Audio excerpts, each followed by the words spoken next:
extended history, beta HCG, alpha fetoprotein, PAPA, PLGF, and the first trimester scan.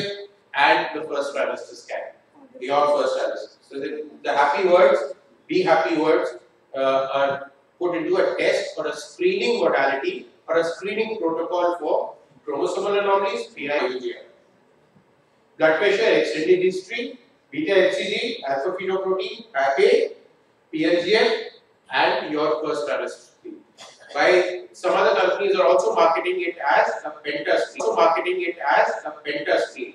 Screening for 5 things rather than doing a dual marker. So the dual marker is now going to be replaced by a penta screen. It is still not considered mandatory for India. We have not, in our meeting we said this could be kept as a preferable test. And the preferable test also could be individual ones. PLGF or the first trimester ductus and tricuspid or the uterine artery Doppler that still can, not Indian women. What a Doppler tells us, Doppler will give you a wave pattern of the uterine artery. As you see, the wave is systole, and there is a diastolic notch, and there is a diastole. So systole means the mother's heart is pumping blood. Blood goes forward in the uterine artery to a certain speed, and you get a velocity by looking at it on the side, the velocity of the blood going and how much blood is going. The diastole means when the mother's heart is in diastole, blood still goes forward because the arteries are muscular. So when the arteries are muscular, blood will still goes. So any organ to survive, the diastolic blood flow should be 30% of the systolic blood flow. For a normal, when pregnancy occurs, more blood is demanded, so the diastolic blood flow increases to 40%. And that notch which you see will disappear. So by looking, so what I want to tell you is when you ask for a color Doppler, we usually the 10-20 values are given by the radiologist. And we being obstetricians never had color Doppler. We get confused with the PI, RI, PSV, SD ratios. So we don't know the values because we have not read them, not our mistake. And we are less with mathematics. So we ring up the radiologist and say, tell me what I have to do. This is exactly what I am trying to tell you. Look at the wave. And the wave, the systole and the diastole should be 30% in a non-pregnant, normal muscle, uterus or ovary. And if it is 40%, it is pregnancy. So it's normal that if it is 40% blood flow in diastole, just by looking at the wave, not measuring it accurately, it might be 0.46 or 0.42, whether 42 or 43, doesn't matter. But by looking at the wave, you can say that blood flow is normal. And this woman will not develop PIH or IUGR if it is 40% by the end of the first trimester. So the new penta screen is HCG, alpha fetoprotein, PAPA, PLGF, and your NT scan. And this calculates the risk now. If the patient falls in high risk, they go for an amniocentesis, a chorionemulous biopsy, or an NIPT. And if they fall in low risk, they are left alone. If they fall in intermediate risk, they go for a quadruple test and then they go for an amniocentesis. So very simple, it's simply. So why are these tests changing? We had dual marker, we had NT, we had everything. These tests came because we want to get the maximum sensitivity and the least false positive. So the more false positive you get, the more amniocentesis you have to perform.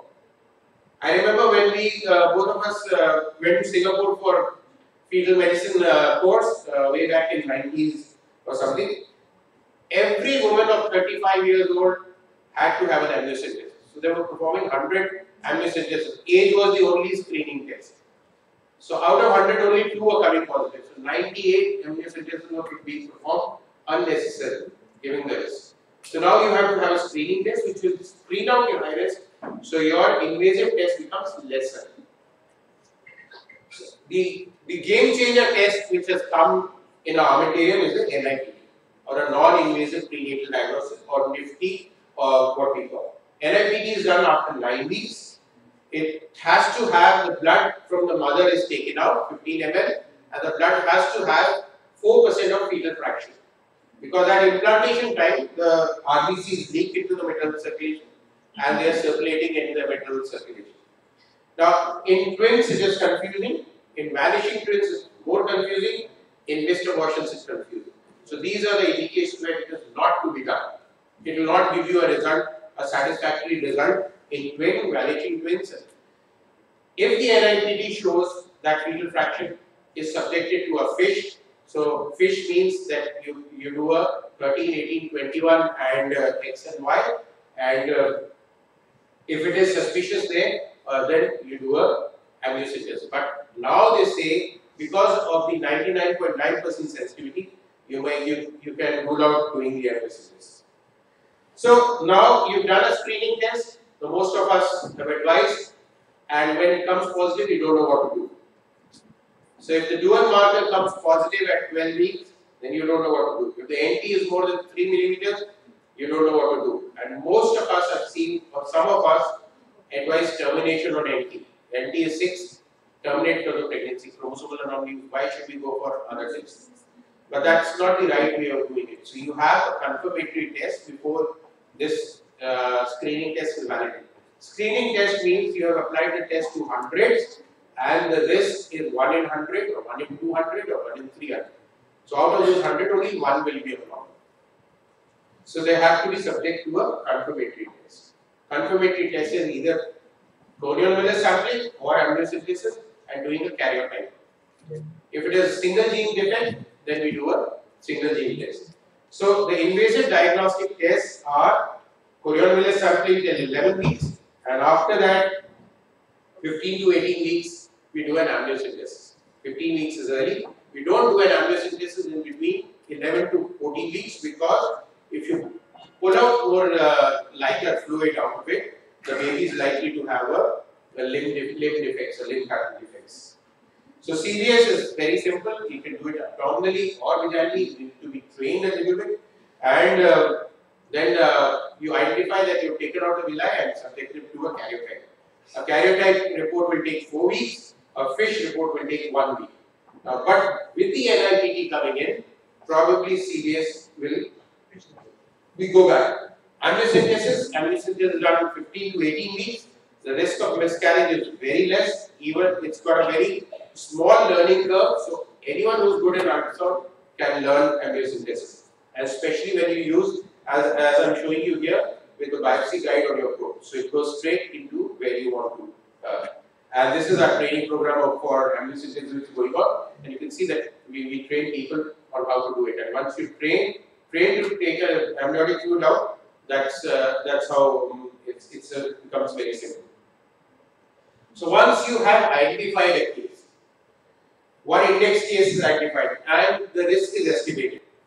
Now what to do? The patient, if they go to Google, they will ask you, doctor, what is FISH, what is karyotype, what is NGS, what is CMA, what is sequencing.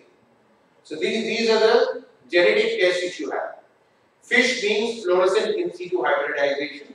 That will only tell you the numerical abnormalities on the stain which you apply. Supposing the commonest numerical abnormalities, the genetic abnormalities in the fetus are 13, 18 and 21. All the other numerical abnormal chromosomes, the fetus either goes to a missed abortion and the tissue never comes. So 13, Edward Patau and Down syndrome. So if there are 3 or there are single homonosomies or Turners or Klinefelters. A karyotype is a complete karyotype, all the chromosomes, and you see the chromosome, you see the long arm and the short arm, and you can tell the short arm deletions, long arm deletions. So karyotype. A rapid karyotype and a high resolution karyotype is also available now, which is a little expensive but gives you a much clearer view. It still does not tell you about genes. It tells you about the chromosome. Genes are the small particles on the chromosome. For genetic studies, you have to do NGS or CMA. CMA is higher resolution karyotyping, so gives you a little bit idea of your genes. And if it is a single gene defect which they are carrying, you can do a complete genome sequencing, which is also now available. So you have to know what test is available and what are you going to ask it for. So let's see one by one. FISH, and we call it fish and chips. FISH is fluorescent in situ hybridization. That means the stain which you put, that chromosome will color. So if there are 2 of the color, it is normal because you have chromosomes are in pairs. If there are 3, 13, then and you put the stain for 13 on the slide, and if you see 3 green dots or 3 orange dots, that means there is a trisomy. If you are single 13, that's a monosomy 13, or a monosomy X or a monosomy Y. The same thing can be put on a chip, electronic chip, which is microarray or an NGS chip. That's why we call it that. From fish, now you go to karyotype or you go to a chip studies. So karyotype detects structural and numerical defects, so chromosomal syndromes. A fish will just tell you about 13, 18, 21 XY, only 5. Others are very expensive. A microarray will tell you deletion and duplications. So intellectual disabilities, structural defects, physical chromosomal anomalies, then you ask for a microarray. A biochemical test is just for screening. A PCR is for amplifying and doing a karyotype. A molecular testing, that is NGS and all, single gene disorder or metabolic disorder. So these are the tests and where they have to be used. And this list is available on the tab. So you need a combined screening test, a double marker NT for. So we have a new checklist out now, and this checklist is for you all. The recommended test and the preferable. So from 2009, the checklist for 2017 onwards for Indian, and this has been given everywhere. So if you have not ordered recommended test, whether the patient gets it or not is her problem. But if you have not ordered in your prescription, then you are liable because if the case goes into the court calls an expert. The expert says there is a FOXI checklist, and every FOXIAN member or every obstetrician should follow a checklist. And if you miss not ordered a uterine doctor, doesn't matter because it's in a preferable test. It's not a mandatory, but the mandatory test should all be done. So this was first trimester. Let's see the second trimester. The second trimester screening is mainly aimed at the structural defects, how the baby is developed structurally. So of course ultrasound becomes the most important, and if you have 3D and 4D, as you can see a 4D video being played here, that tells you the structures very clearly and makes you see the fetus very clearly. So here cervical length becomes number 1. So if you have a short cervix, even in primary up to about 2.5, then progesterone therapy. Less than 2.5, still try progesterone therapy, and every week cervical length may do. If the cervical length is decreasing, then she needs a circle out. The first idea of a cervical length will be taken at 11 to 13 weeks, and here you decide on a progesterone therapy or intravaginal, oral, or whatever or the patient straightaway needs a cervical stitch for prevention of preterm labor. Because in India, the preterm labor is the maximum. So the second trimester recommendation algorithm is at 18 to 24 weeks, recommended repeat all the blood tests which you did, the preferable ones, all have to be repeated again. Hemoglobin, TSH, urine dipstick, DIPSI, and if the first trimester screening has not been done, or if you believe in integrated screening, then the quadruple test is added here. And if you have not done a CVS or a risk estimation in a positive first trimester screen, an anomaly scan, structural anomaly scan, ultrasound, and a cervical length. These would be the mandatory. A preferable test are still NIPT, a uterine artery Doppler, 3D, 4D, and a fetal echo. Fetal echo very soon, probably next year, we'll have to change it and will probably come into the recommended test, probably, because the fetal cardiac defects are on the rise. So a recommended checklist which these NS people will give you to put on your board in your clinic is this, and you can even print it on your antenatal cards so that the patient gets it. These are recommended tests, and you can just stick or make a printout of it with your hospital's name, and you can just stick it and not, so you don't forget writing any one of the tests.